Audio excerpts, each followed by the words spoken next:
Welcome to the UnStruktured podcast. I'm Michelle Rose, musician, martial artist, and design leader shaping some of the largest brands in the outdoor industry, from the North Face to Columbia Sportswear. Former espresso slinger and barista trainer at Starbucks, and stylishly badass girl. In this episode, I introduce you to my new co-host, Bob Smith, fellow musician, graphic designer, and creative leader, defining iconic brands such as Nike, New Balance, and Pendleton. Former band poster maker and slacker at Kinkos, and still ever curious kid. In this series, Bob and I connect with the creators behind the scenes of brands and bands across modern fashion and music. We'll bring you deep conversations and insights from the people behind the things you use, wear, and listen to every day. This is UnStruktured. Let's get started. One of my earliest memories with my great grandpa was listening to Dodgers games on, it sounds like a cliche, but like on a transistor radio, listening to this guy call a Dodgers game. And I was like 4 or 5 years old, however old when you sit in your grandpa's lap. So yeah. Then transistor radios were the thing. Yeah, I can still picture the radio. I know exactly the case and how it felt and what it smelled like. And yeah, I was thinking about recently what I used to listen to music on, because I had parents that were really into music and a father who played in bands. There was always a radio on, and I'm thinking, what did I listen to at first? I had a transistor radio in my room. Oh, wow. Yeah. And then I had a clock radio, and I would listen to. So you're 55? Yeah. Don't tell anybody. So 6 years. Yeah, I was going to say things are changing a lot. So that must have been you were a teenager. No, I was like 7, 8. Oh, okay. I was listening to music really young. 78, 77. Yeah. So I was 7. Okay, I was going to say, so I was 7 years old. I was in first grade when that was 63. So it would have been 1970, 71 when I was. Wow. Yeah, because my parents were very young as well. And so I was really heavily steeped into music and by the time I was 10, I had a record collection already. That's what I was telling Lenise Bent when we did the one on Blondie and Auto America. And I said, I bought my first records, and I bought it in 1980. Little did you know. Yeah, little did I know. And I still have the original. So I had it with her. Wow. You look back and said, what's your name doing on there? I know. And I, like all these years, I've been looking at your name on the back of this record, and I didn't even know that I would know you. It was fun. so I know. special. I saw a copy of that record at a coffee shop last year.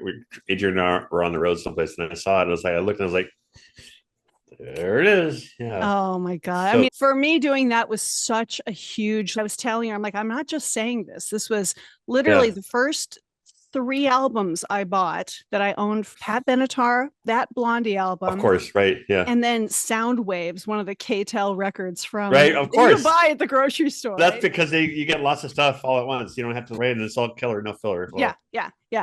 And I had a stack of 45s, because what my dad would do is he would need to learn songs, because they would play bar mitzvahs and school dances. So we would go to the record store, and he would pick out the newest 45s. He would go and learn them, listening to the 45.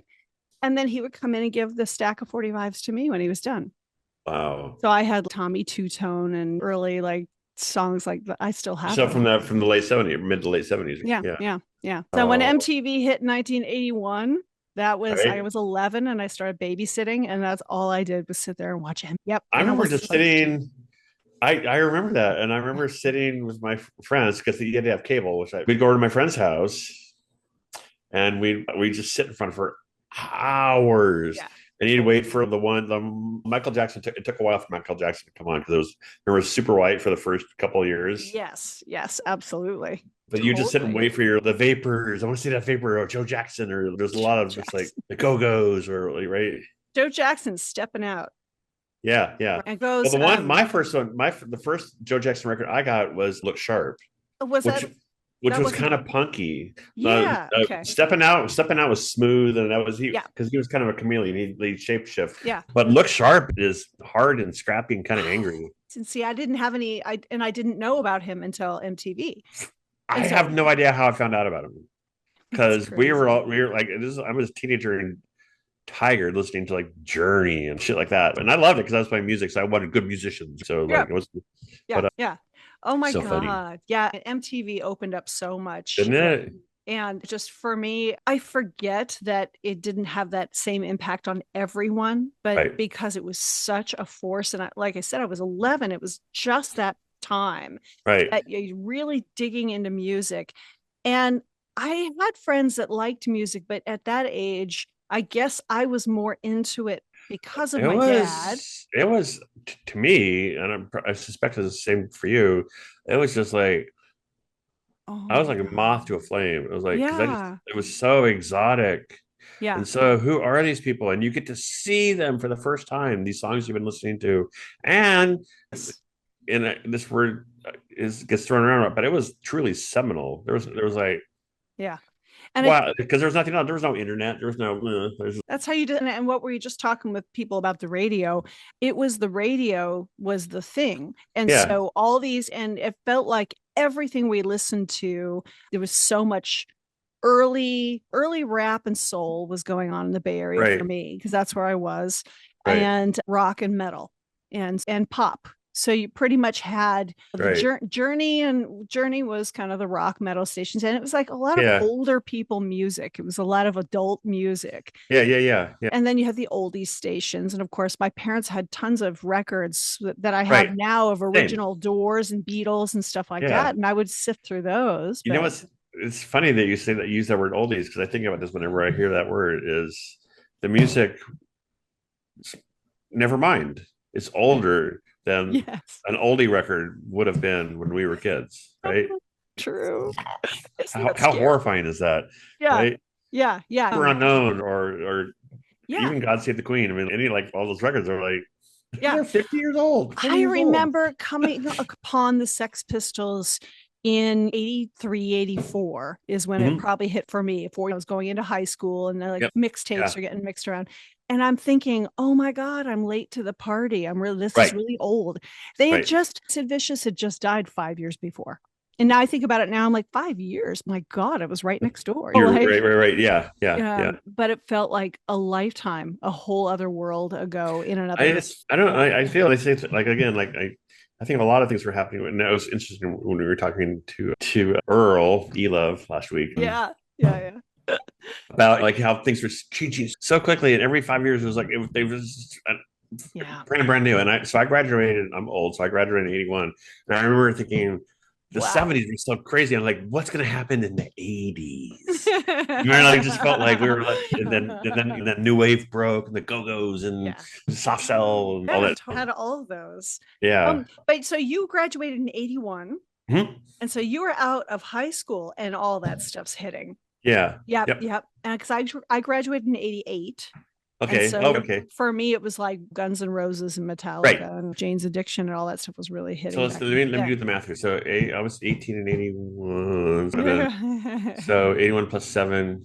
18. Okay, so I remember Guns N' Roses because I was doing, do you remember the store? You worked at Pioneer Place, so you remember Meyer and Frank. Yep, So I absolutely. In remember Portland. Mhm. I did displays. I worked on the cosmetics floor. I did displays Oh my God. I probably want there. I know because Yeah, I would so like shop there. when a Yeah. new fragrance for launch, I'd do hang the banners and do the windows and shit like that. And Oh my but God. anyway, I'm telling you that because I vividly remember the Appetite for Destruction coming out, Hmm. and it's just like this is the metal album I've been waiting for my whole life. It Yes. was it wasn't too it was raw, Yep. really powerful, and really well played. Yeah. It was Yeah. just hit like Welcome to the Jungle, and they just hit that. You know what I mean? It felt like Yeah. the perfect Yeah. expression of what I thought that music should be. Yeah. Right? And It was like metal and punk met, and you got that. it basically, yeah, metal and punk had done this thing. Like I've got this theory that I've talked with some other folks about too, that Yeah, like I got into rock and metal in the late 70s when I was pretty young, just because I right. was listening to the radio station Mm-hmm. KOME, KSJO, which were Bay Area Yeah, rock and metal stations. So I already knew about Judas Priest and Iron Maiden, and they seem really kind of yeah, intense, but they were pretty cool. And Black Sabbath was like my dad's era. My dad had seen them yeah, live. And so then New Wave and MTV came in, and oh man, I love that. You get into, like you said, Soft Cell, the Human League, yeah, all this yeah, crazy stuff. So we all start cutting our hair and doing crazy shit there. And yeah. that paved the way to punk. And then somewhere in the punk realm, like where I was going to high school in Northern California, there was a Right. split between the punks and the metalheads. Right. And then in the late 80s, Guns N' Roses was the band and Oh, that brought Metallica them too, back together. that brought them back How together. funny. Oh, And that's really everybody interesting. could admit that they liked rock, like all the punkers could Right, admit right, that they right. liked metal too. I Something don't want about to it. talk about my time because I was so like, oh my God, I kind of cringed to think about what I liked and what I didn't like. And I really, maybe I didn't like the association with metal or metalheads, or I just, it was so almost Oh yeah. classist. I was like, oh, Yeah. those Oh like yeah. stoners, that shit's Totally. right. And I remember like Totally. not liking Judas Priest, who I love now, Yeah. but I like something like I said, there really is. Like, I don't know. I'm very cringy. Like when I think about what I Oh liked when I yeah. was learning my craft and the kind of music I wanted to play and shit like that. And I wanted to be a Yeah. jazz. Adrian says, "Well, it's because you were a jazzer, Bob." Oh, Oh, that makes okay, that makes sense, sense. right? That makes Yeah. sense. Yeah. But Now, I've always been opinionated. So when I don't like something, I'm not thinking well, ahead where you're yeah, saying shit like two that. two things on this. I want to ask a question after that.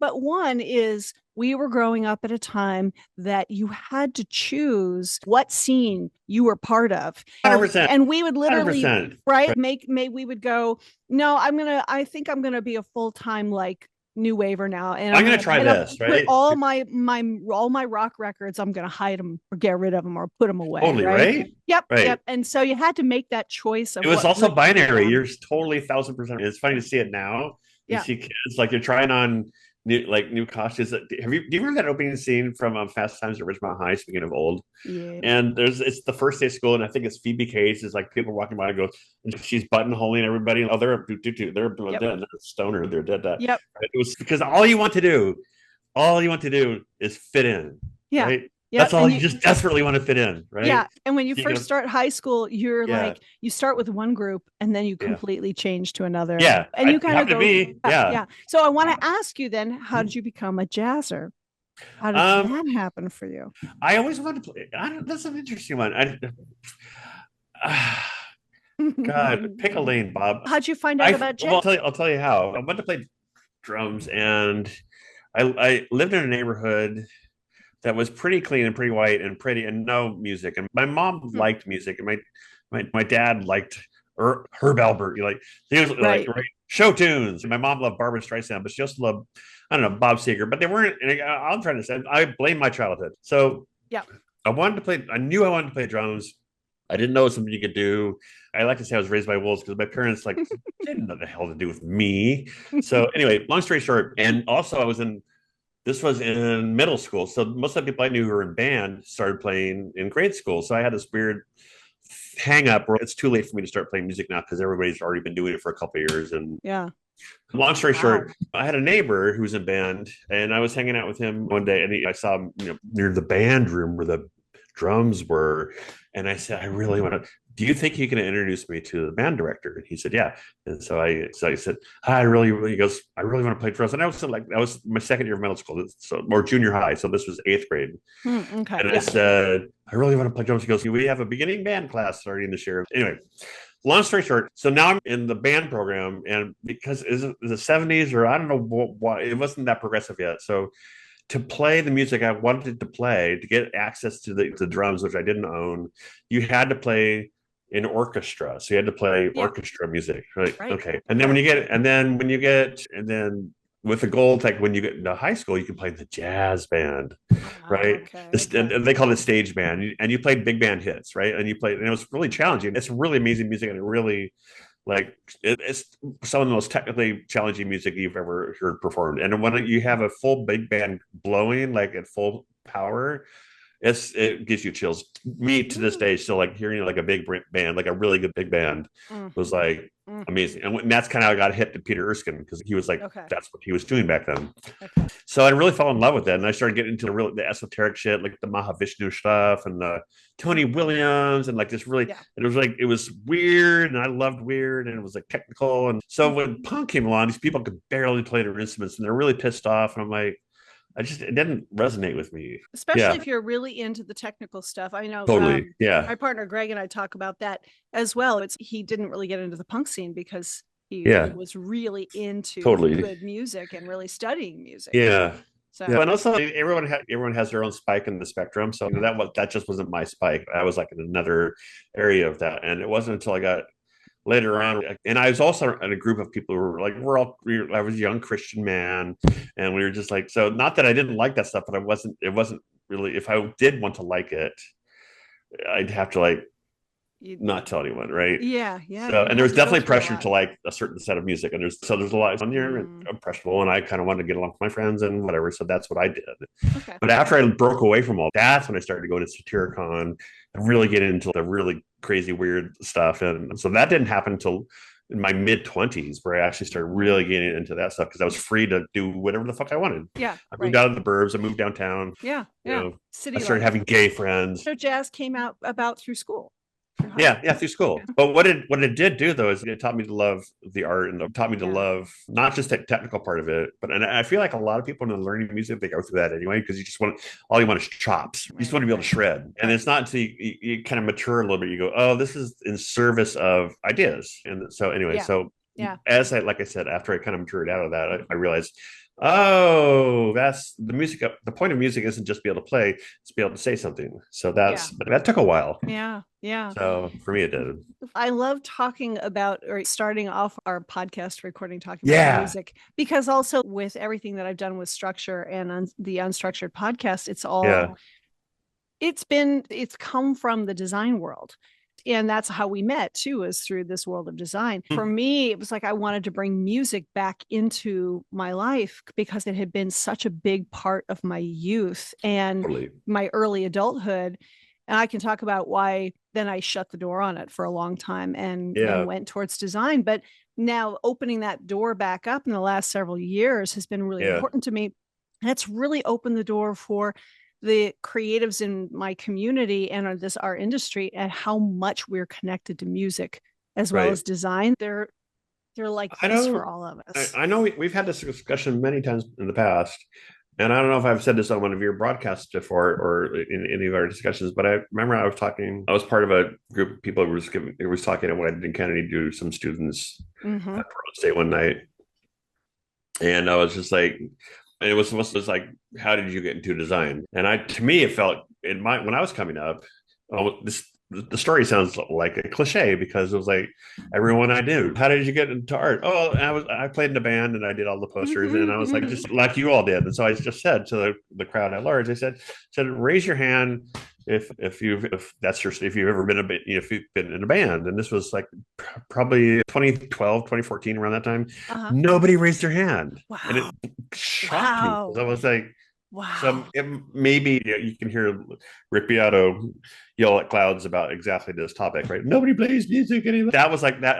To me, like in my life anyway, like everybody played music, like like the Talking Heads, like they all came from RISD, right? Like how can you wait? What? Even the Beatles came from art school. Like so many bands came out of art schools and creatives. That's why I said to me, it was like a cliche. That's how, the girlfriend I lived with when I was playing in a band, like she worked at Nike as a graphic designer, right? Yeah. And her sister was there, and then her sister's boyfriend was the bass player, and then we played in the band, and like it was just like, and I used to take it for granted. And anyway, things do change, and I want that. I don't want that to ever stop. And I don't want to stay out of this because it's a great topic. But what happens next? I don't know. Where is that going to come from? Yeah. Where's the next river or the next stream going to come from? Well, I think that's what we want to. One of the things we want to talk about on this podcast, right? What I wanted to start off. This is basically the welcome episode, saying, "Hey, welcome to my new co-host, Bob Smith, the one and only Bob Smith." I love that title. I will always call you that because I think it's awesome.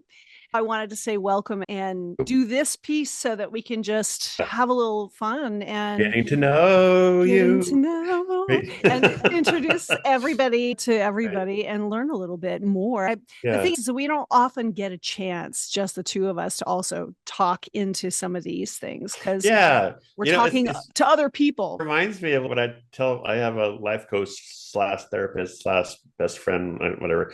And there's sometimes where I roll into that, and we talk about once a month now anymore about them. And I've known her for 20 years, and she's amazing. Nice. But there are times when I roll into it, and I have a list that I've written down of things I want to talk to her about. And there's other times where I just feel like shit, and I don't know what the fuck's going on, right? And so we talk through it, and I go, and just talking about the last 30 days is so enlightening. Oh yeah, I forgot. Like I know I feel like shit right now, but like a week ago I did this amazing thing, and 2 weeks ago I helped somebody, and Yeah. so just Yeah. speaking it into the universe, I think Yeah. is Yeah. really good and really edifying.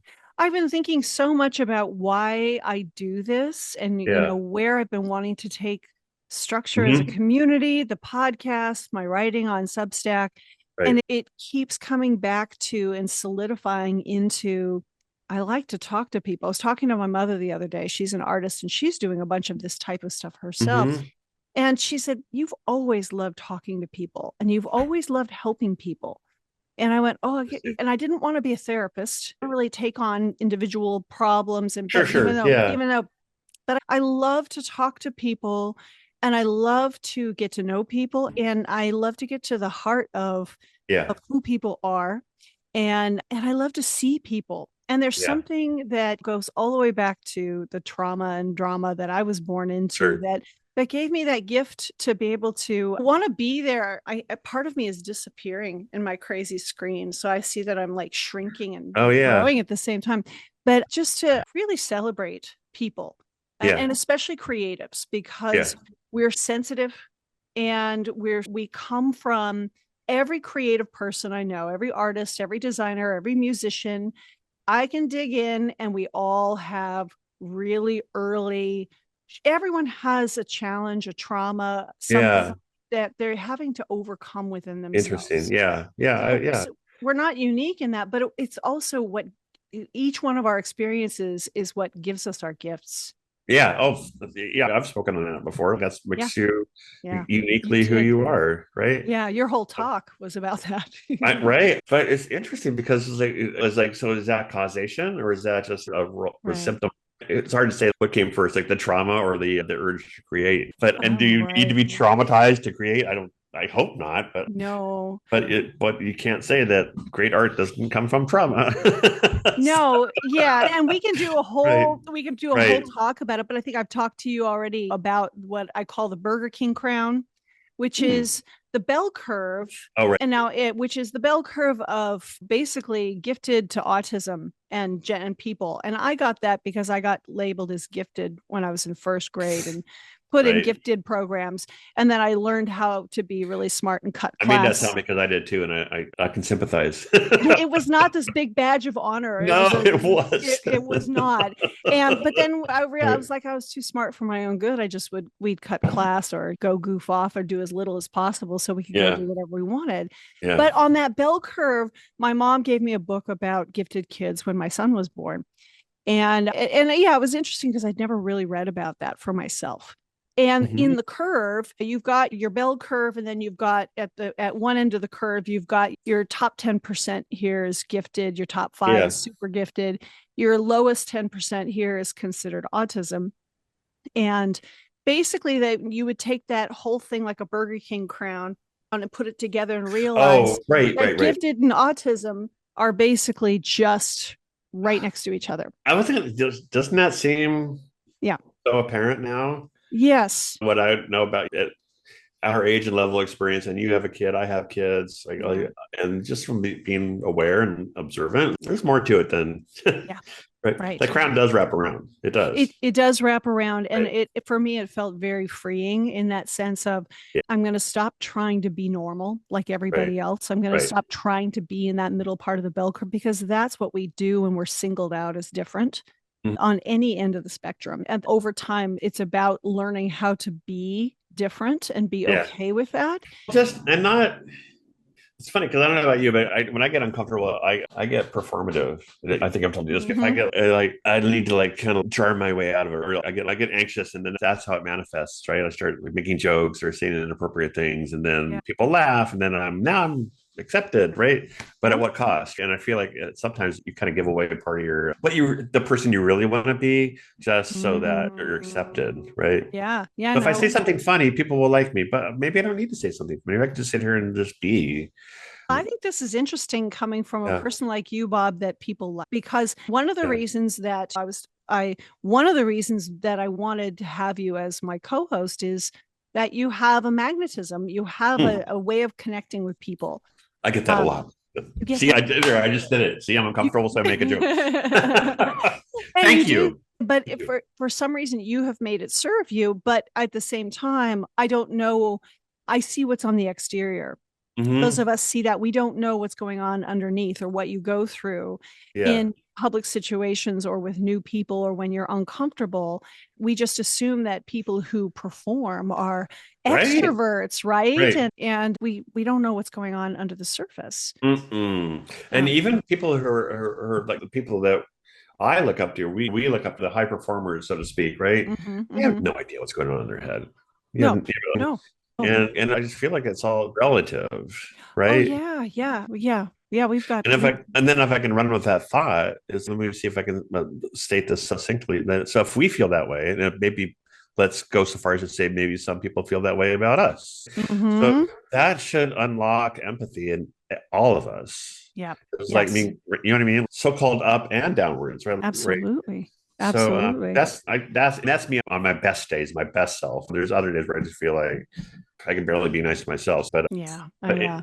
but I That's get what you're saying, right? yeah. And I think that's the point is for me having gone through I guess I'm still learning about myself and digging in, but Yeah, but coming to the point of understanding myself as a creative person who right. keeps disappearing into the background. This is kind of funny. So this Yeah. is I'm a wallflower here, Yeah. but Maybe you get one of those obnoxious green screens I know, but because I think I'm not gonna it's worry about it. trying to like it's trying your computer is trying to guess which color you're behind, but your background's black. You're I black, always want to be black. right? I just want to So disappear all the time. your computer is making its best guess. But I think it's understanding that other creatives are going through their own challenges as Yeah. well. That because I learned how to put up a facade Hmm. very early on in my life, a Yeah. facade of perfection, Yeah. of trying to be perfect, try to do everything right, try to look great.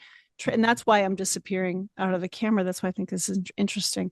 I'm not going to worry about it. But in that, I came to realize over many decades that people thought a certain thing of me that was not Really. true. That people thought I was so confident, so independent, Yeah. that I was very good extroverted because I Right. could talk to people.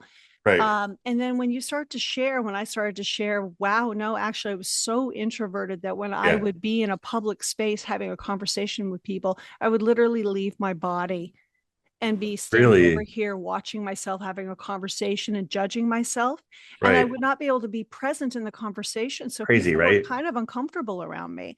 And it was painful to watch as a Wow. young adult. Because Yeah.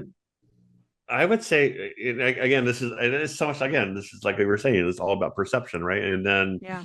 individual perception. And then you're like you have your information set that you're taking in, you're being observant, you're not being judgmental, and you go, Yeah. And I would say, yeah, you're definitely an extrovert. And people would say that about me too, I suspect, but knowing Mm-hmm. myself, I am one of the most reluctant extroverts ever. I like there's something where I literally to the point where literally where I'm at a if I'm in a crowd at a talk or something like that, Yeah. I'm worried about what I might say out loud. I kind of go just like almost like not to be ableist, but almost like I feel like I have Tourette's. Do not, but Bob, shut up. Do not say anything. Do not. And then it pops out. I'm like, oh, God. And sometimes it's cool, but lots of times I'm like, oh God damn. Do you ever have a reaction from somebody else going, what the, you know what I mean? Is it just you Mm-hmm. judging yourself or is it Yeah, other yeah, people? yeah, Yeah. yeah. And it's just like that old chestnut. You never judge anybody the way you judge yourself. You're like you would hopefully you would hope the best, or you give them the benefit of the doubt, which we Yeah. never do for ourselves, So right? you would call yourself a reluctant extrovert or And I okay. think now the kids these days call it, I'm an ambivert, I guess, because there's a word Yeah. for it. Mm-hmm. But yeah, yeah. I Ambivert. definitely I'll go out and raise your hand if this resonates with you. I'll go out to not a party, but a gathering or a talk, and oh my God, that was so much fun. Then I come home and I collapse. And Mm-hmm. I just lights out, smoke a Yep. bowl, whatever, drink a bottle, Absolutely. just because it's just oh my God, it's a performance. It feels It's draining. It's yeah, it is. draining It's to be exhausting. around people. And that is actually the true definition of introverts, of people who need to Oh, there you go. recharge. And so I think Mhm. that's why ambivert came out there because introverts, it doesn't mean that we're quiet and don't like to talk. Right. but it's that we spend a lot of time internal Right. judging ourselves in our own heads. Yeah. And we're also often most comfortable Mm-hmm. hanging out with ourselves. Whereas there's a lot Mm. of extroverted people who are Right. very uncomfortable being by themselves alone with their own thoughts. Interesting. And it's hard when you're not, I don't know what it feels like to be an extrovert. And I haven't really spent a lot of time with a lot of extroverts talking to them about it and asking Interesting. them, because Right. I Right. spend a Right. lot of time with artists. And Right. I like that. I like being with people who are like that. It is interesting though, because while I agree with your characterization, like there are people who I feel are truly introverts. I can think of, even when we were at NAM, I was like, and I could name names, I don't need to, but I was like, oh, they're just totally fine just being there by Mm-hmm. themselves. They're not I'm unless I meditate and like kind of coach myself through it, I panic at places like that. Like, Yeah. I'm overstimulated, right? Yes. Yeah.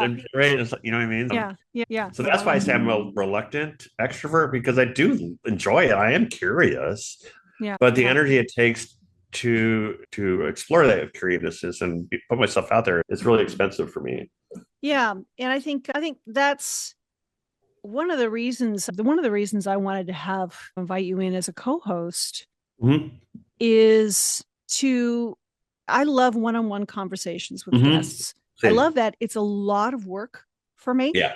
Mm-hmm. but I can really just completely focus on the guest. Yep. I love it when I can have 3 people in a conversation, 4 Totally. people, even 5 people. That Yeah. starts to get to be, because I feel like I can sit back for a minute and let other people talk and give them Right. a space and Yep. I love watching other people connect.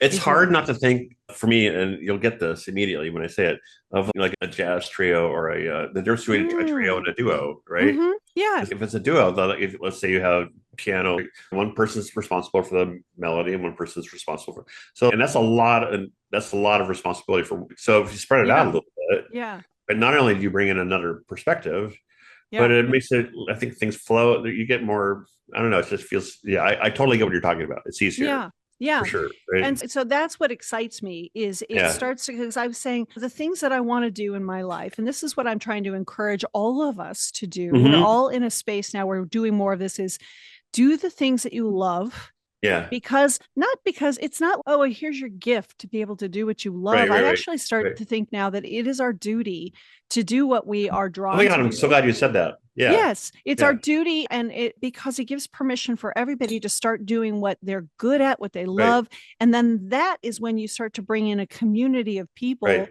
who are Mm-hmm. being fully utilized. And for too long, I think we've been feeling like we have to deny ourselves and work really hard and do all these other things, Right. and that doing what we love and is, oh, how nice that you get to do that. Or That's it's really extra credit, or it'd be nice to right, have, or right. right. Which is why I loved, and I don't know if we were, I know I've had this conversation with you before, so you've heard me say this. I don't know if we recorded it before, but I do feel Mm, like part of what, when we were talking about doing this, you and I together, it occurred to me like part of what I love about this part of what I do is edifying and equipping. And in my yeah, Christian days, we call it equipping the saints. So you'd read, but you know what I mean? Like the idea of yeah, you provide knowledge and support so that you can help other people in their journey, right? As a creative, exactly, right? And exactly. that to me is, you know, like it's the reason I love to teach when I get the chance. And we talked to Scott Kluman about that. Yeah.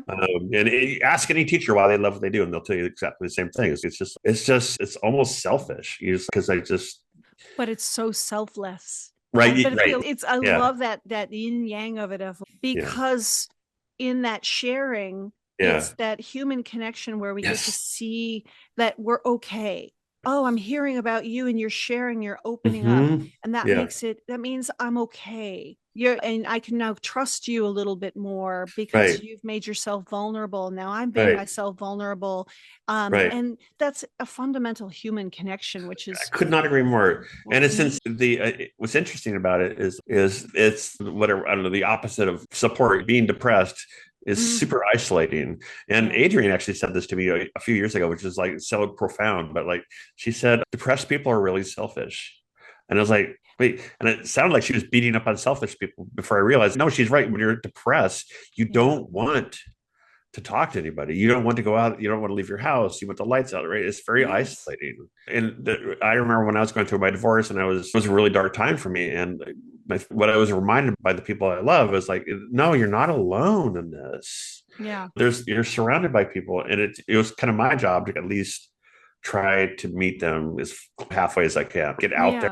Yeah. Because with depression, you're like, your whole thing is, why would anybody care? You can't see past it. And so when Adrienne said like depressed people are selfish, that's what she meant. It's like, oh Mhm. wow, yeah, totally. Yeah. And they need Yeah, to be, because they need some care, but yeah, it's a place that people can get stuck. And yeah, so having that, being able to connect with other people and open that yeah. up helps Hmm. get so many times I've had people help me get on. We could go into tons of those stories. And I want to think about that. That was a point in time because I knew you while that was going on, but I Right. You didn't really know before. you yet. I Right, didn't right, right. really know you yet. And Yeah. so I want to talk about how we met, because we met I before that happened, a couple years want. probably. I'm so glad you asked me. I really want to tell this story. I really want to say it out loud because I think a lot about it, especially as it's been a few years hence. But really quickly, I worked at night. I'm gonna give you a Yeah, little preamble, and then it'll set please. the stage for why I was the way I was when we met.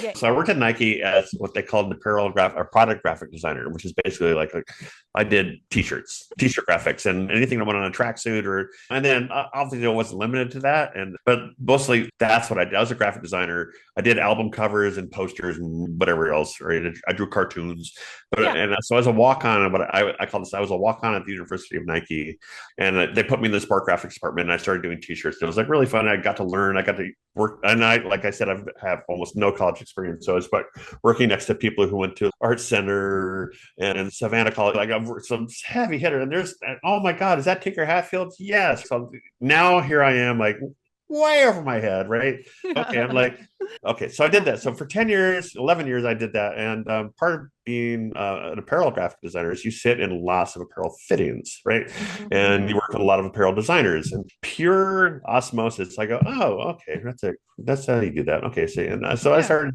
and I always loved clothes, right? So anyway, long story short, I left Nike. The guy who set up New Balance Tennis was a sports marketing guy at Nike, and we were pals back then. He goes, "Hey," and he needed a utility player who could do the branding and do the apparel design and meet with the athletes and all that stuff Okay. at New Balance. And he asked me if I wanted to do it, and I said, "Sure, Sure. yeah, yeah, I can figure this out." So now, but the thing was, when we got the New Balance, he started saying, "Here's my designer. He did all the stuff for Roger and Maria at Nike, and did." I'm like, "No, I didn't." And he goes, "Shh, just don't tell anybody," right? Yeah. So I knew I could get there, but I had never, right? Oh, So he was playing you up really he was saying, high. "No, I'm going to get him in trouble, You're but like, I'm not oh going to name shit. names." Yeah. So yeah. Anyway, so I was beyond, not that deep into the pool. It was like in the ocean, in the middle of the ocean. On the like, so I'm Of trying to like not only like I could do it, right? I'm a really good bluffer, right? I talk about, course. but anyway, so in the middle of all of that is the quote unquote design director of New Balance Tennis startup. I was Wow. doing the identity and setting the tone and the direction for the Wow. brand. And the only thing that kind of kept me going is I even took sewing classes, even though I kind of knew how, but I thought I Good for don't have to you. actually make the clothes, but I didn't want to be ignorant about construction, and I didn't Right. want to be a dilettante, For you. Yeah. all that stuff. But I did know exactly what I wanted the brand to look like, and I think that's why you hired me. Yeah. You had a So vision, because I that's had a it. vision for it, and I had a tech designer, and I had and I knew. So anyway, Yeah. I met you in the middle of all of that. Wow. Okay. I didn't know that was I was where just you were like, so at. like in the middle of all of that, I was like, okay, That was, and that's what, and so right place, right time, and the message of structure is what really resonated with me, which is like, we are here. Not like it wasn't like not like AA for designers, but it was definitely like a support group for design. It wasn't just a bunch of designers yes. trotting out and telling you how awesome they were, right? Yeah. Hey, here's this identity system I did for the New York City Department of Blah, right? But it Yeah. wasn't that at all. It was like, oh man, this is really hard, isn't it? Yeah. Yeah. Yeah. That's That, and I exactly. was like, and so that lit a fire in me. It's like, that's why when I came out to you and said I want to be a part of this, that's what I was trying to say. It Yeah. really, because I knew if I was panicking, who else out here is panicking? Yeah, absolutely. Right? And that's how it So felt like the first structure. And that was 2014 yeah, was the yeah, first yeah. year that opened up. We Mhm. started planning it in 2013. And we said after that first event, it was 2 days, and it was just like a big therapy session. Yeah. And afterwards, we're like, okay, we got that out. Now we can Yeah. move on and actually tackle things. Because we didn't want it to maintain or keep being a therapy session. But Right. it was like 110 people showed up from Yeah. industry in Portland and around the industry out of word of mouth. We didn't even advertise Did it. you? I'm curious. I am curious because it does seem like right place, right time, right product, so to Yeah. speak. Did you have any outreach to any of the big companies, the Audis or the Nikes or the? We did in a certain way because I think I was developing it. It was 2013, and I had a 2-year-old, and I Right. was running the largest product category for the biggest outdoor company at the time, and it was a nightmare. Things weren't going well at the company, Right. and being a new mom, I was the only mom in that kind of role. Oh, So right. I didn't feel supported, and I was in the Bay Area where it's very difficult to commute, have Right. a baby, have a high paying job, travel to Asia while you're breastfeeding, and like all these stories. Oh my God, It, Michelle. it was a really difficult time. And when my son was a year and a half, he started having febrile seizures, which are just basically seizures that like 5% of kids have when their temperature rises too quickly because Right. their brains can't regulate. So they go into seizures, and he ended up in the hospital. But most parents think when they see the first one, they think their child is dying. Of course. And so we were Yeah. absolutely traumatized by it. And he had two in a row within 5 weeks of each other, and ended up in the Oakland Children's Hospital in the emergency room. Oh my God, And Mish. that changed so much for me. At Right. one point, I quit on the spot, Yeah. because I was not being supported in the way that I needed to be supported, and I didn't even Yeah. know what to ask for. Right. In that piece, they asked me to stay for a few months to finish out certain programs and travel to Asia and finish some stuff out. And Right. in that window is when Structure got I conceived. had no idea. Yeah, it was because I was really frustrated at the lack of support that I saw across the industry for Right. the design community.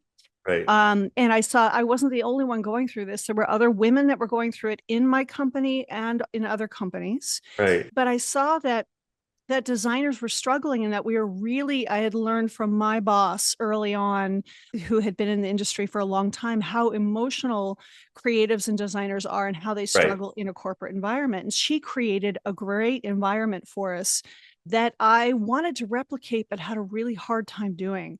Sure. Yeah. Like swimming upstream. And so Yeah. this was my time to kind of say, It I was was a so shot. frustrated. And it was my ex-husband, Sam, and co-founder of Structure, who Yeah. came from the digital world of Right. web design. And he used to go to conferences all the time. And I'd gone Right. with him to some Right. web visions and stuff. And he said, "What, don't you have a conference or something where all of you guys can get together and learn and compare notes and stuff?" And I said, "No, we all show up at trade shows Right. where there isn't even a space for us at trade shows to find each other." What I would add to that is that, especially when you're working for the big brands, Mhm. like if they're so insular, right? Totally. You're Oh, not getting out. absolutely. You're not getting No. out. And that's why I asked you if you had any outreach to anybody in Portland. So what I did in there was, while I was prepping this idea, so he basically said, "Why don't we, get some coaching from a colleague of mine who runs Web Visions, the big web design conference, because I Oh wow. know him." And we did a couple conference calls with him. And he basically said, "Create the event that you want that to go to." And Yeah. he said, "And you don't have to, it doesn't have to cost this, and you don't have to create what you want." And I Right. immediately started to develop a vision of what I wanted. And I started to talk to lots of designers everywhere. Would you go to this? Would you want this? Would you like Right. to see this? And then in the outreach, that's when we went into like the Outdoor Industry Association and started doing Oh, right. Right. press releases and things. But Right. what we found were certain companies, certain big companies wanted to support, and Right. certain ones did Yeah. not. They wanted Yeah. to do it internally, and they were not interested. So what we ended up doing was getting a lot of sponsorship support from the materials mills, the fabric mills. And some of the big ones were like a trade show, right? Like a trade show. And they were also Right. new. We want to talk to the designers because they're the Right. ones who use our stuff and Yeah. they're the ones who have the ideas. So that's where Right. we ended up with a lot of the Cordura, Cotton Right. Incorporated. No, that concept. tracks. Yeah. And again, like knowing, like hearing Sam, like, the model he had in his head was the tech equivalent of what you describe in the apparel industry. So I would think like the people who sponsored the shows that Sam was going to would be like people like NVIDIA or whoever. Right. Right. And his was Adobe and all of those kinds. Right. But we ended up with Autodesk and Wacom and those sites of, and PromoSteel, and those folks actually would come in.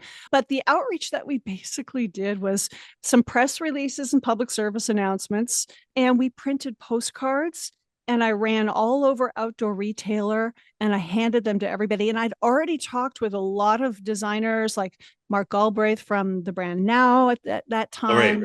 People from Polar Tech supported. I'd already got a list of people to talk. So I put them on the postcard. And I said, here's when our event's going to be. Here's some of the speakers who are going to come. And I just started giving them to everybody. And they just started making their way around. And that's how we met a lot of people. So, so that makes sense. But I'm curious, at that point in time, how big was your network? Did you know Janine Pesh yet? Did you know Julie? Because I know a lot of people, but a lot of people. So you just mentioned Janine Pesh from Range, who also did Venture Out and those sorts of things, Outdoor Retailer. And that's one of the ones that we had done was I handed a card to Maria Teresa San Pedro of PromoSteel at a table, a PromoSteel table at Outdoor Retailer. And she's, oh, this is great. I know somebody who's actually doing something new and I'm going to give it to her. And she handed it to Janine. Because Janine had just left to start her own thing with Range. Oh, how funny. It was the same timing, but Janine found us another way as well. So somehow we found each other through two different avenues and just were doing the same thing at the same time. And then she brought on a lot of people, Alex Waldman, Benji from Polar and those brands. Oh, that's how you got Benji? Yeah, and Andrew Westerland and all of them. Oh, Andrea. All it was such a great time. Yes. And so it was kind of this bubble up at that time. So, go ahead. I was going to cut. No. I was thinking, and we always like, especially as you start collecting memories, you start looking back at the so-called golden eras. But there was definitely something going on around 2014. Like I was looking back at some old. The internet reminds you of your life from time to time, whether you like it or not. And it was like popped up, and I was thinking about starting at Urcal. I was still at New Balance. I was giving talks at PSU. I was like, the Pendleton work was still pretty fresh in my mind. It was, you know what I mean?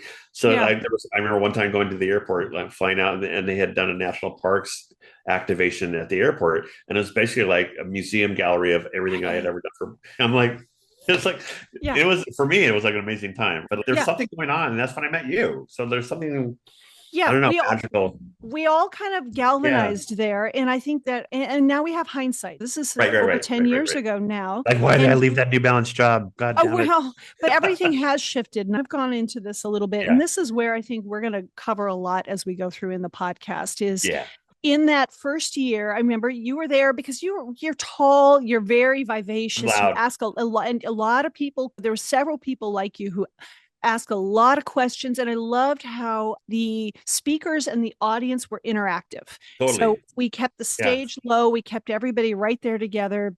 And I always wanted to make it very interactive so that the speaker stayed and for the whole event. I mean, we had Roman Mars, who was of 99% Invisible. He finished out the whole event. He was the last one on the last day. Yeah. And he was there for the whole event. And he was such a great guest. He just loved meeting people and being part of it. And then the people in the audience, everybody felt like they were just a community. It isn't that, to me anyway. I'm always surprised when that's not the vibe. Like when you go to, I get it.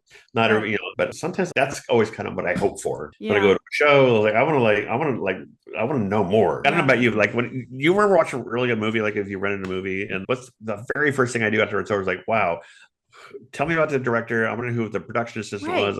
I want to it's just, you know what I mean? And I think the biggest piece of it is that because all of us as designers, creators, we see ourselves as those people too. We are not an audience of people just watching the world, trying to be entertained. We're trying to find common ground so that we can create and find validation for what we're doing and find people to come together and work together. And so that was what over running that event for the first year, the second year, third year, ran it for about 5 years. And then after it shut down, and then during COVID, when I was being asked to kind of relaunch something with it, I worked with Allison Ross, who we had speak with the brand now, but I reached out to Allison and I hired her to help me do some brand work to understand structure. And she went in and interviewed all kinds of people who had sponsors, brands, attendees, speakers, to ask them questions about their experience with structure and what it was. And that was what it came out of it was one of the biggest ones was it was community. It was peer-to-peer sharing. And it was a safe space to open up and share ideas. And so to me, those were 3 of the main things that I value so much. They're what make structure unique. It's what I created with this. And it is what I protect and preserve. So it's what everything I do with it is based on those fundamental things, is that we're peer-to-peer sharing. I want people to feel comfortable and safe to open up and share. And it's a community. We're all helping each other. And the idea that structure was not created as, I felt like we had been to so many seminars and we had all the Nike people come and talk to us and these IDEO people come and run this workshop and all of these things that great, nice. It sounds great on paper and it makes the executives happy. You're bringing these cool people to your design team. I wanted to bring the people that I knew designers wanted to hear, not the people that the companies thought they wanted their designers to hear. Because they weren't matching up. I remember being at a Nike thing. And I got to see Malcolm Gladwell talk at Nike. Oh God, no way! And I don't mean to downplay. No, those either. And I want to be mindful about what I say next, because I do remember being in another meeting where there was some branding group. They were talking to all the designers, and at that point there were hundreds, all disciplines. 300, 400 designers at a convention center, and they were giving a trend presentation. They're this, and in the back of my mind, I'm like, all right, right, yeah, I've seen this. Yeah, no, you got that from Lightning magazine, right? You know what I mean? Yep.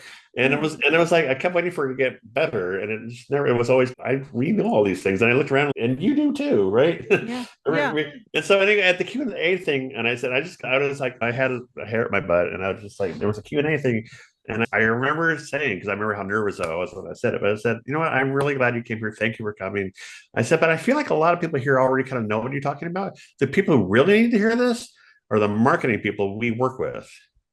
And you said that? I said that out loud on a microphone. Wow. And I got somewhat, I remember it being like almost like a standing ovation. It freaked me out so bad I had to leave the building because I was like, as I ran down to the Burgerville, I just got like because I was so flipped out. But so that's why I say I feel like I have Tourette's, because I say things. I'm like, so I have this PTSD about saying controversial things out loud. And the point is, it's not about me. So what I'm saying is that is right. Like you're talking to Nike designers. Think about how absurd it is. Like that you're trying to tell Nike designers about trend, right?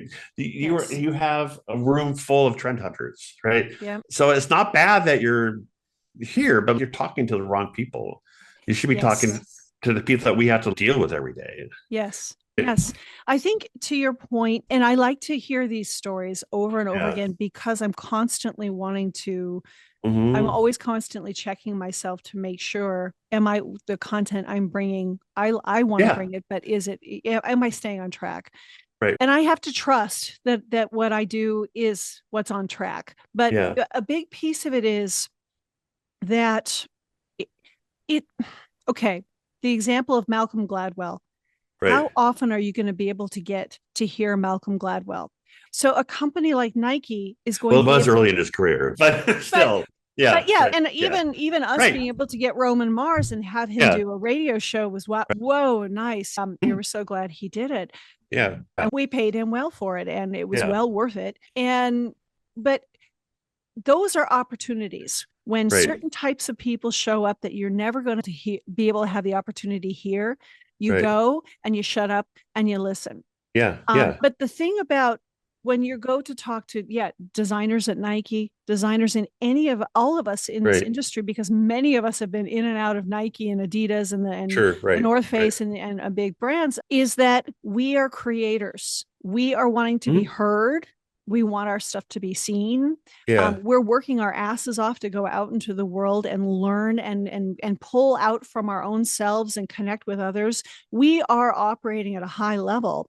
And what we want to do is hear from people outside of our realm so that we can bring in something new, or we want to connect with each other so that we can all get better together.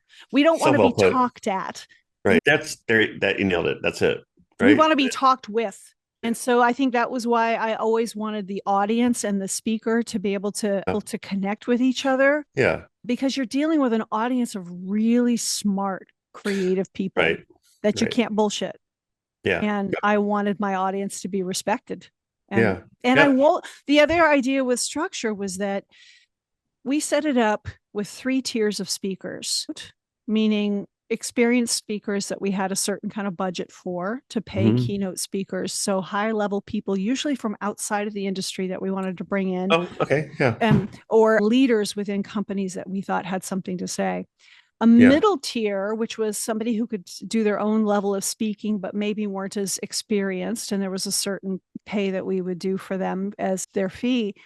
Yeah. And then we had a kind of an entry level for panels where Open we mic. would but also having that panel piece where we would ask people who maybe weren't as experienced to be able to come on and be a part of a panel. Yeah, that sounds weird when I say it out loud. Yeah, but I love it. But we would offer that coaching up too, because what I wanted to do was create a pathway for people to be able to work their way up and learn how to speak. Oh, wow.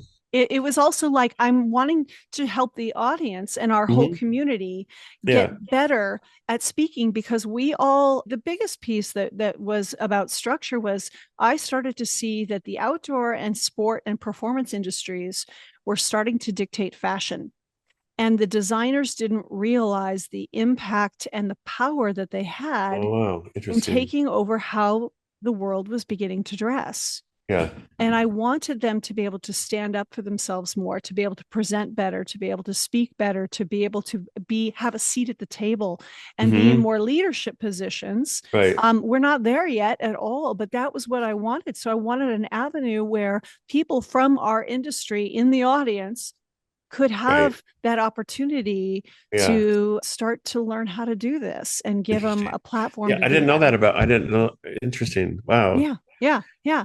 So I would be picking out people too. And it's the same thing with you also, like wanting to go, I want to speak more. I do. Well. Yeah. It's so funny because I have talked about cringy moments. I remember my first design camp at Nike, and I don't know if that was Adrian says you were probably the personality hire. But I remember the first design camp getting picked on to present a lot. And I was really? And I was terrified, and I was terrible at it because I was just I didn't know that. They put me in charge. I was in charge of a design camp team. I didn't know that, Bob. I didn't know that. That makes sense. It was brutal. It was brutal. So I remember presenting to Gordon Thompson, who was like a design bigwig at the time. And I failed epically. Okay, tell me about it. Tell me how. I just remember chirping over my words and not knowing what to say next, and apologizing profusely. And I was like, and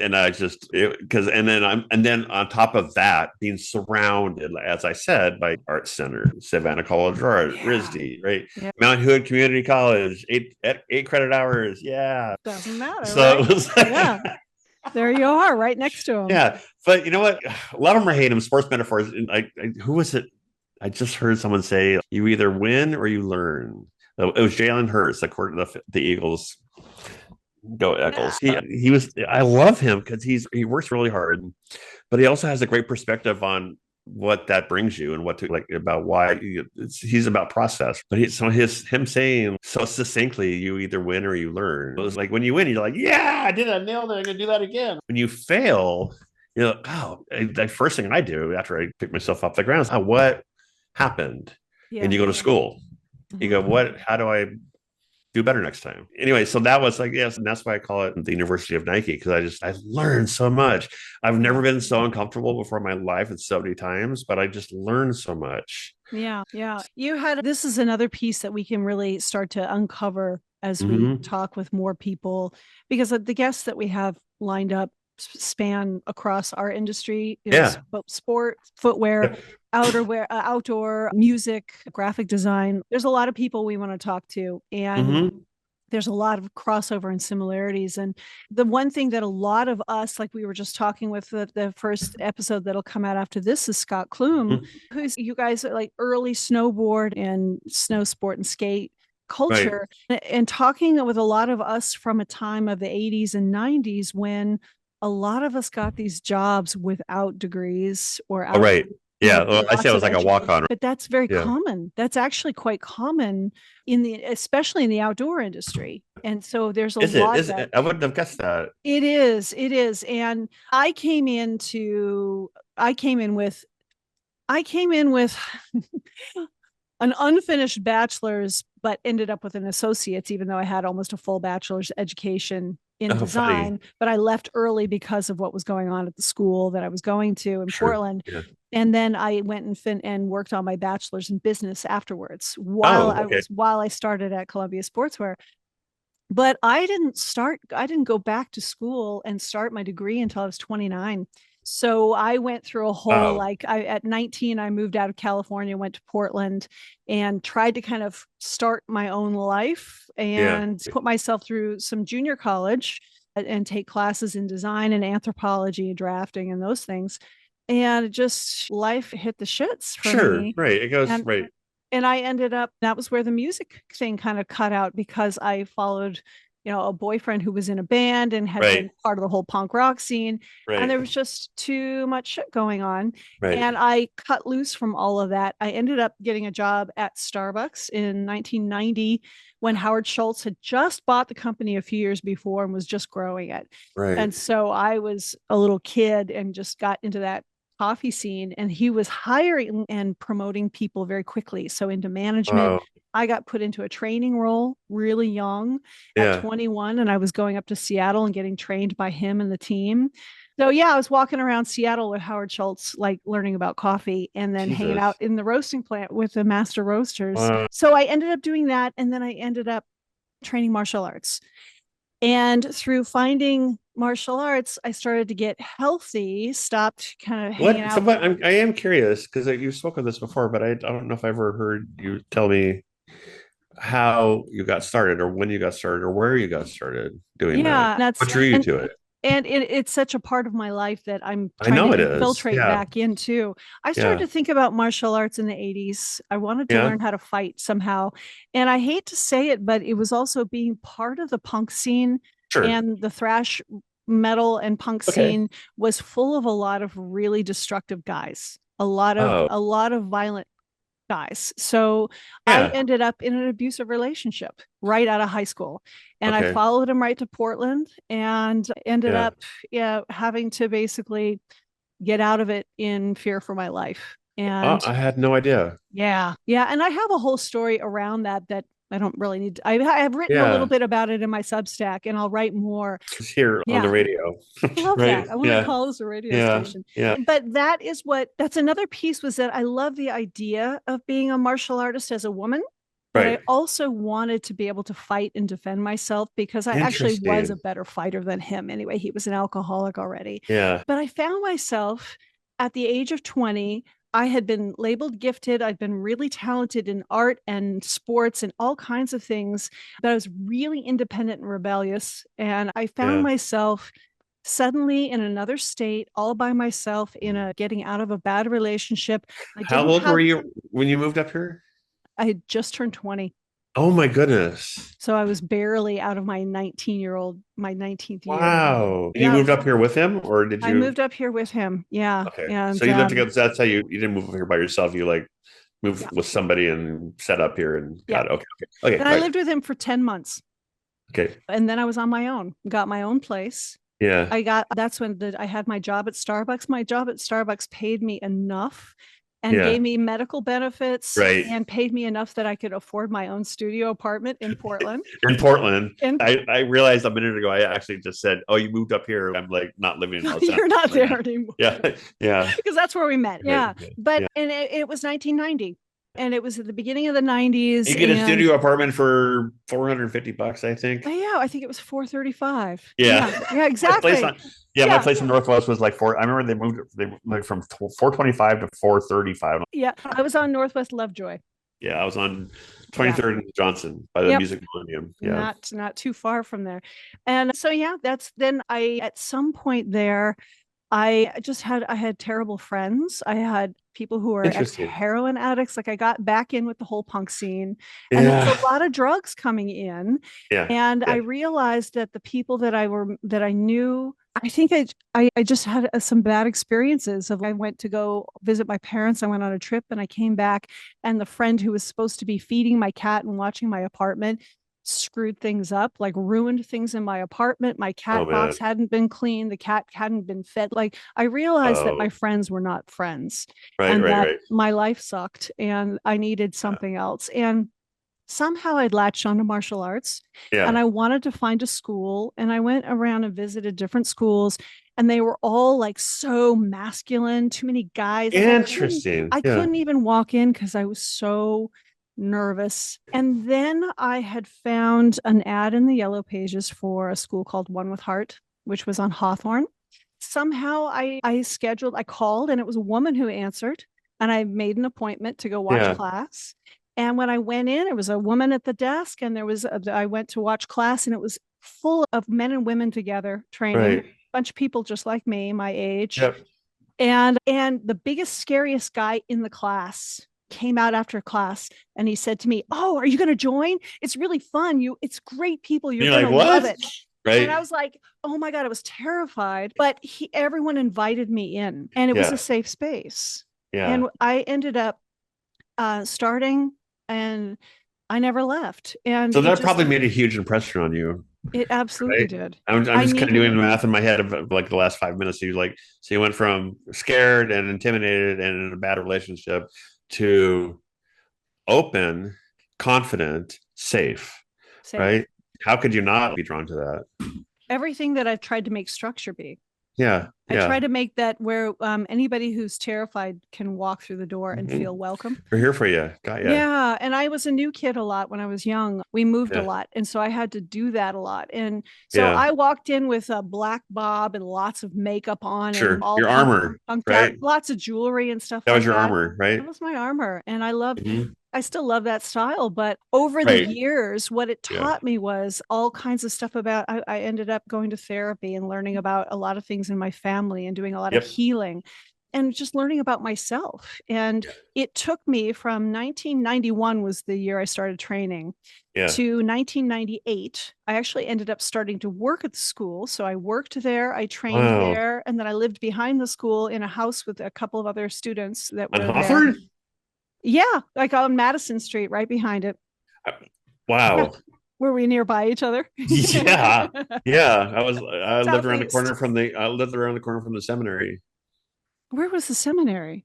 We at the were, top of Hawthorne. oh yeah, we were at like 42nd and Yeah, Hawthorne, this is 42nd and this is Madison. like the seminary is like what, 50th? Yeah. Yeah, you can see how our 55th, paths were. 50th Yeah. on Hawthorne. Yeah. Yeah. So that martial arts school that was right down there, I know exactly what you're talking that about. was where we would go. And that was my healing place. And it got me to that point where I was like, I had wonderful people around me. I had lots Right. of friends who went to Reed, Lewis and Clark. We taught classes at the colleges there. And so Yeah. I had a lot of encouragement to go back to school and get my degree. Yeah. So when I was 28, I went back and found Bassist College, which was an old Yeah. fashion design Yeah. school. Persist. Peter And Callen went to bassist. yeah, a And lot of now, he was just sorry, not to digress, no, but go ahead. Yeah. you rang a bell in my head. I met him when I was, Peter Callen from Now. Yeah. yeah, he went to bassist. He was a new He spoke at graduate. Structure. I didn't know he went there. Yeah, no, he did. And I met him because my girlfriend was working at Nike and he had just started. So we'd go to, do you remember Buck Nights at Virginia Cafe? Oh, okay. Anyway, and then Dakota Cafe. Anyway, I met him like just going out not clubbing. That's Portland for Christ's sake. But just going out. And I met him and he was just like this little, he was like a Muppet. Just so free and happy. And he was the original designer, ladies and gentlemen, that started. He was the first designer for ACG. Oh, I didn't know that. The very, very first. Nice. Little Peter Callen from Bassist College. Wow. Yeah. Wow. I didn't. Yeah. And that makes sense. There's several of us. And also one of the most loveliest human beings walking the face of the earth today. Just the sweetest. It'll be years. If I see him, he'll, Bob, how are you doing? Hug, smile. Anyway.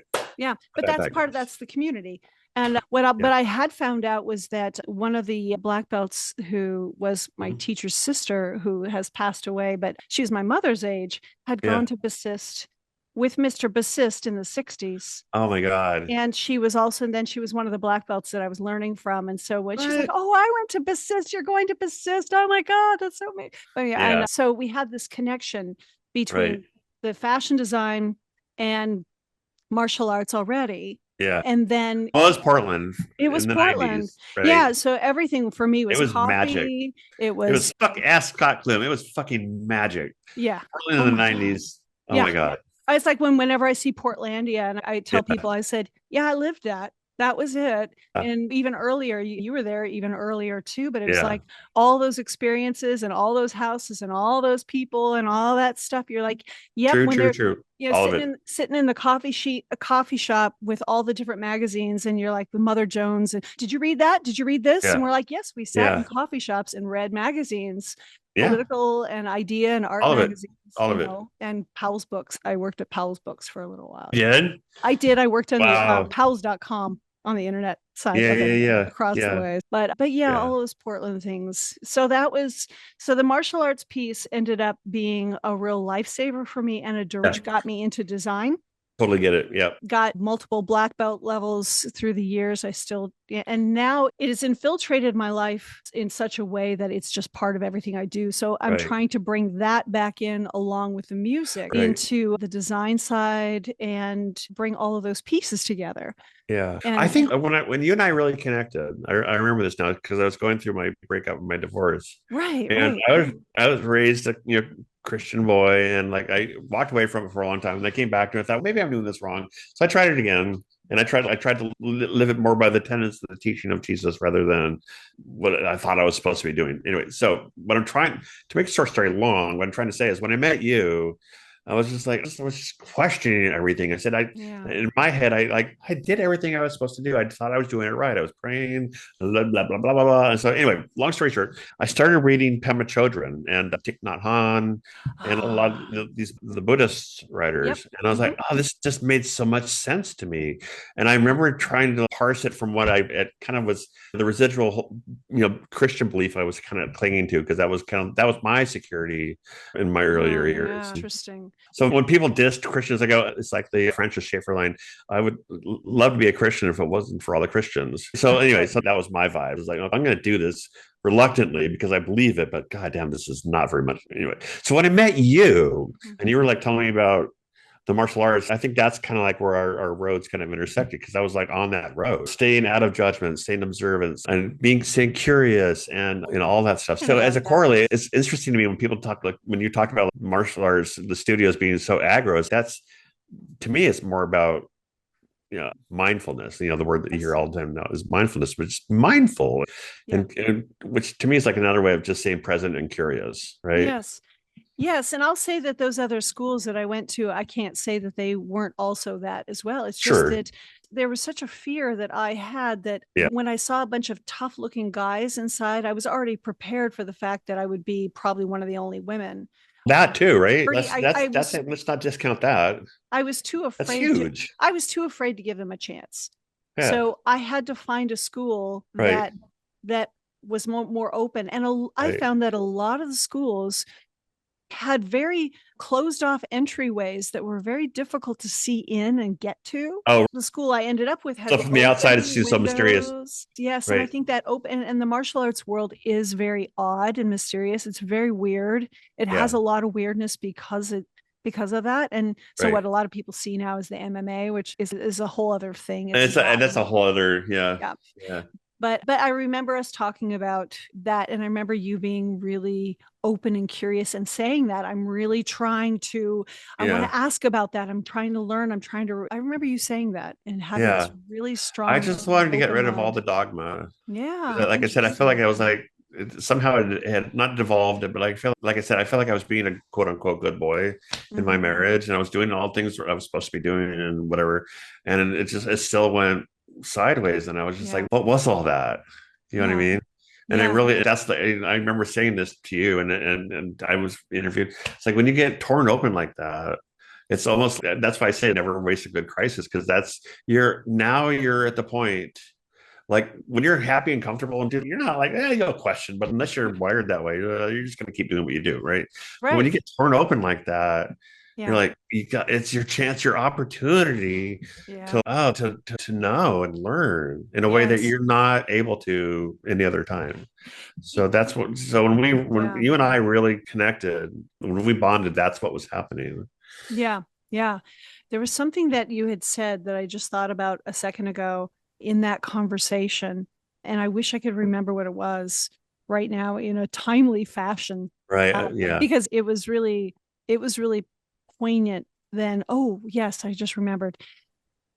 I remember us having a conversation about it, and it was the first time we'd really connected Hmm. since we had met a couple years before the conference, and suddenly just all this you just really opened up about this because that's Yeah. often what happens when I connect Yeah. with Yeah. people is we've all open up. When you meet And somebody who you think will understand, yeah, and that was and really important. And you said something about now I'm lost it again.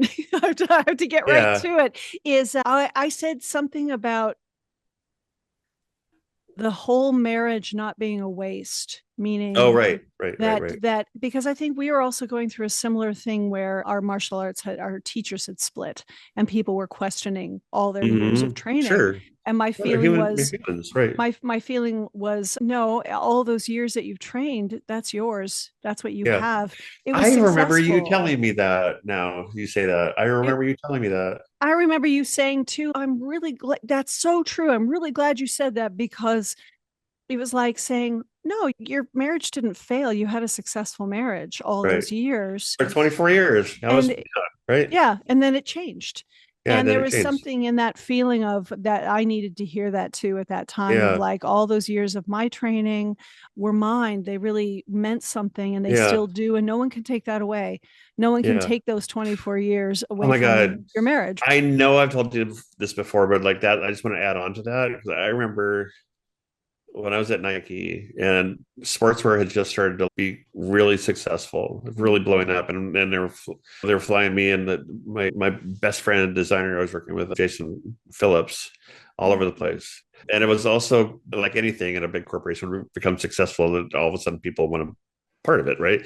And so we were struggling for control, so to speak, right? Which isn't a very Zen thing, I realize. But anyway, long story short, we're sitting in the cab, and I was like, God, this is really great. I love it. I feel like we're gonna so and so wants to be involved now. We don't want that, and we don't feel that's right for blah blah blah blah blah. And I was like, and I remember it hit me. It's like, God, everything that we've done to get to this point, we get to keep.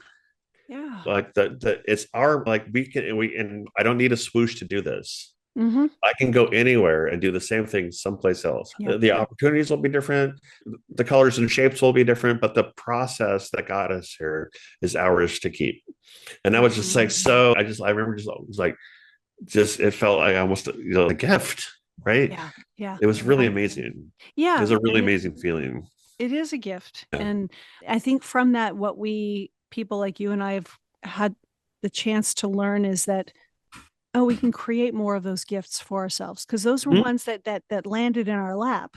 in Right. some weird way, we Sure. found ourselves there. I found myself at Columbia Sportswear and then at the North Face. And you then later on, you have to create something else for yourself. Yeah. Yeah. And Yep. you've learned that you have the power to do that. Right. And I'd like to ask, kind of as we wrap this up today, what would you like, some intentions that we'd like to set for this podcast? I'm so glad you said that, because I think about this a lot these days. And I was actually, when we talked to Scott, I think I touched on this, is I've always been very situationalist, right?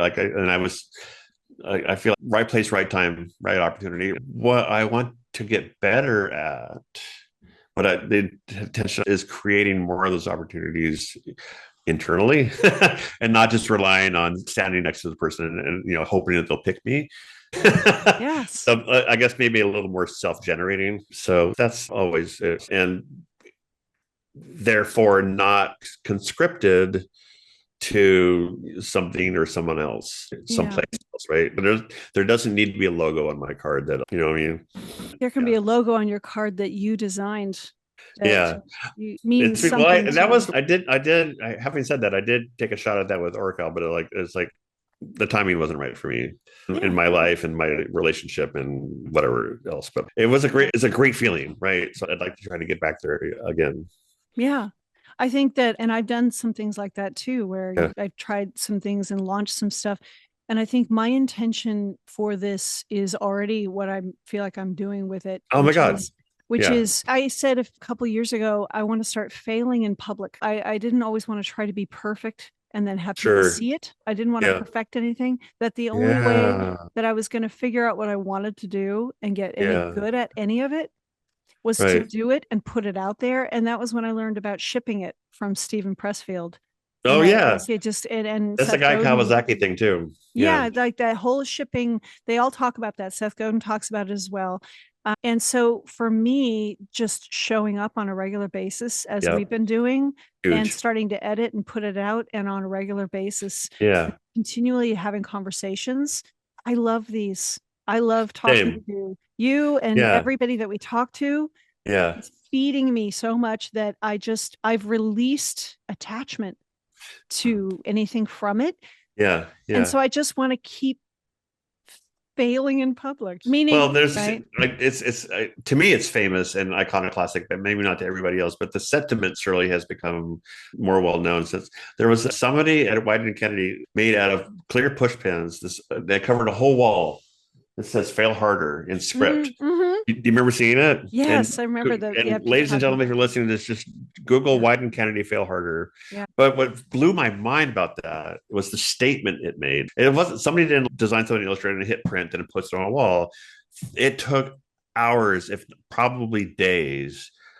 And that to me was a statement of intent and commitment, right? Yeah. So anybody, sure, fail harder. But the whole idea of failing, and I know I've said this before, I'm going to say it again, but I remember Dan Wieden saying he wanted to create an environment where people felt like they could come and fuck up, right? Because that's how you get great work, right? If you're editing before you even present, then you're not you know what I mean? Yep. And even me, I started polishing before the thing was even done because I wanted. So that to me is the holy grail of creativity. Like, what would you do if you didn't have anybody telling you or what was good and what wasn't good? So failing hard and fail forward, this bullshit. Just fucking fail. Yeah. Just fail, right? Yeah. You learn, right? Yeah. Yeah, I wrote something about that recently where I was saying that it was something about my son and playing basketball. And it was like, okay, one of the things we learned in martial arts is you try something once, you're one time better. You try it 100 times, you're 100 times better. You do it 1,000 times, you're 1,000 times better. Right. You just have to do it a lot.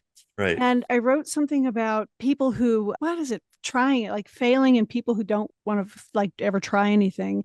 I can't even remember how I said it now, but the idea was that the people who are the most successful are going to fail a lot more than people who aren't, because you have to fail a lot in order to get some things to hit.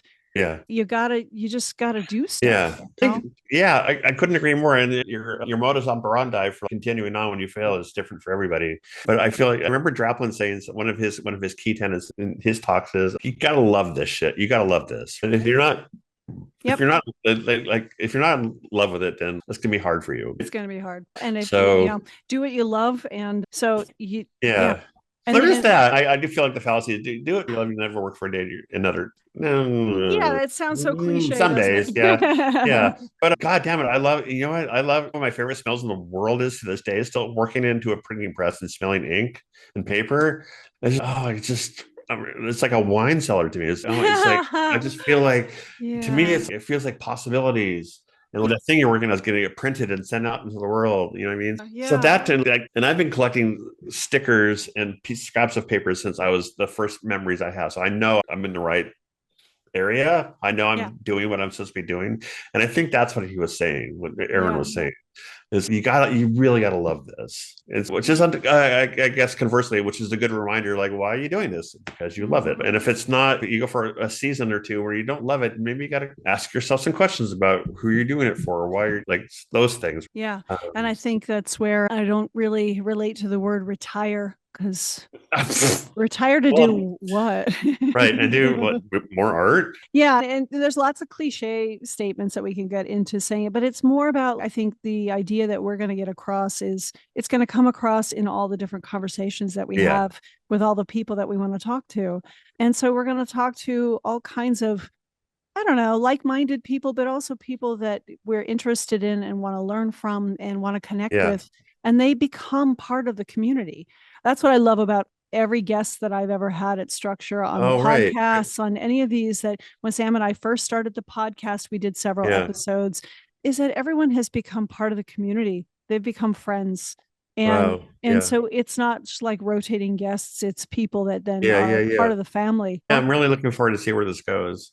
Yeah, really, because I just feel like, again, you talk about it being, and I know we need to wrap this up, but like about this being iterative, and it is a journey, and you're never really complete, and it never is okay, now it's perfect, because it's just next week there's someone new.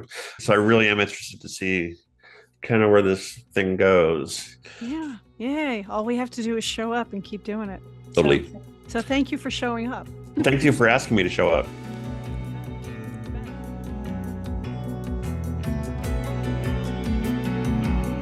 You have been listening to UnStruktured, the podcast from Struktur Society. If you enjoyed this episode, please download, share, like, subscribe, and add your thoughts and suggestions in the comments. Also, please consider a Substack paid subscription to help us bring even more meaningful content and connection points to you and our creator community. Here you will find articles and news, as well as the podcast and additional content. We cannot grow without you. Thanks for listening, and talk to you soon.